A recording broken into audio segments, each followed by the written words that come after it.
नमस्कार दोस्तों, आप देख रहे हैं एमबीडी स्टोरी टेलर बॉबी के साथ। तो दोस्तों, ये कहानी है विशाल और पूजा की। करीब 10 साल के बाद इन दोनों को एक बच्चा होने वाला था। पूजा प्रेग्नेंट थी और विशाल बहुत खुश था।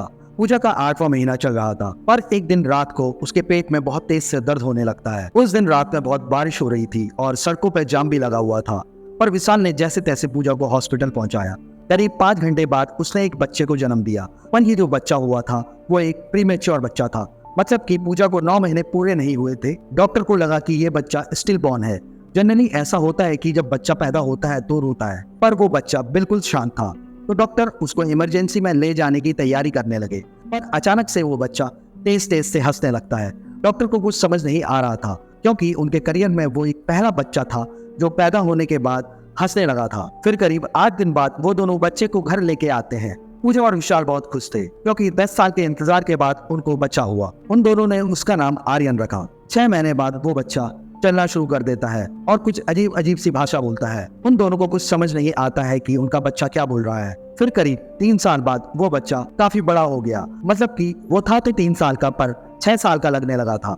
आर्यन की फिजिकल ग्रोथ बहुत तेजी से हो रही थी, पर उसका बोलना अभी तक ठीक नहीं हुआ था। पूजा और विशाल को लगने लगा था कि उनका बच्चा गूंगा है। फिर कुछ दिनों बाद उसका एडमिशन फर्स्ट क्लास में पूजा और विशाल करा देते हैं, और स्कूल वाले भी आसानी से उसको एडमिशन दे देते हैं। आर्यन को पेंटिंग करना बहुत पसंद होता है, तो हमेशा एक पेंटिंग किट अपने साथ रखता है। सुबह से शाम तक वो पेंटिंग करता है। एक दिन वो अपने रूम पे बैठा था और अपनी पेंटिंग में लगा था, और पूजा उसके लिए खाना बना रही थी। तो फिर अचानक से आर्यन कुछ बोलने लगा। पूजा जैसे ही वो शब्द सुनती है वो हैरान हो जाती है और जल्दी से आर्यन के कमरे की तरफ जाती है। वो जैसे ही कमरे के अंदर जाती है वो देखती है कि आर्यन के हाथ में एक ब्लैक कलर है और उसने एक अजीब सी औरत की पिक्चर बनाई है, और उस पिक्चर को देखकर वो मामा मामा कह रहा है। उसको बहुत अजीब लगती है ये चीज, और वो थोड़ा डर भी जाती है। वो आर्यन की पेंटिंग किट में रखे सारी ड्राइंग को देखने लगती है। वो हैरान हो जाती है।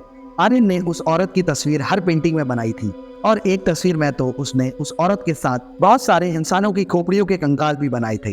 वो बहुत डर जाती है। उतने में ही आर्यन पूजा को देखकर हंसने लगता है, और ये सब हो ही रहा था उतने में ही घर की कोई बाहर से नॉक करता है। पूजा तुरंत दरवाजे की तरफ दौड़ती है, और जैसे ही वो दरवाजा खोलती है उसको विशाल दिखता है। वो चिल्लाने लगती है विशाल को देखकर। वो बोलती है, मुझे कुछ समझ नहीं आ रहा है। वो पेंटिंग, विशाल, वो आर्यन, वो औरत। विशाल को थोड़ा डर लग जाता है, और विशाल थोड़ा तो कुछ समझने लगता है। वो बोलता है कि मुझे तुम्हें एक बात बतानी है। पूजा बोलती है कि क्या बात। वो फिर उसे बच्चे की पूरी कहानी बताता है, और कहानी ये थी कि विशाल और पूजा के बच्चे नहीं हो पा रहे थे। पूजा बहुत दुखी रहती थी। विशाल ने हर तरीके से कोशिश की, मेडिकल, आयुर्वेदिक, हर तरीके अपनाए, पर कुछ भी नहीं हो रहा था। तो विशाल को एक दिन एक बूढ़ा आदमी मिलता है, और वो उसे यहाँ से 100 किलोमीटर दूर उन पहाड़ियों के ऊपर जाने को बोलता है, और ये भी बताता है कि वहाँ उसको एक औरत मिलेगी और वो ही उसकी मदद कर सकती है। तो विशाल बस उस बूढ़े आदमी के बताए रास्ते पे चला जाता है, और विशाल की मुलाकात उस औरत से होती है।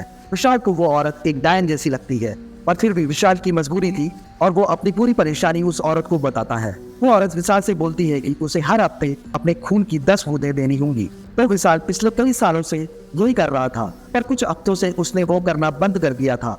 पूजा को जैसे ही ये सब पता चलता है और वो जैसे ही रिएक्ट करने ही वाली होती है, उतने में ही आर्यन बहुत जोर जोर से हंसने लगता है। वो दोनों आर्यन के रूम की तरफ जाते हैं। जैसे ही वो अंदर पहुंचते हैं तो वो देखते हैं कि वो डायन आर्यन के बगल में बैठी है। पूजा और विशाल बहुत डर जाते हैं। उतने में ही वो डायन पूजा की तरफ इशारा करती है। वैसे ही आर्यन बहुत तेजी के साथ पूजा का गला पकड़ लेता है। विशाल उसको छुड़ाने की बहुत कोशिश करता है। फिर विशाल को एक जोर का धक्का लगता है, और विशाल सीधा घर के बाहर चला जाता है और एक खंबे से टकराकर बेहोश हो जाता है।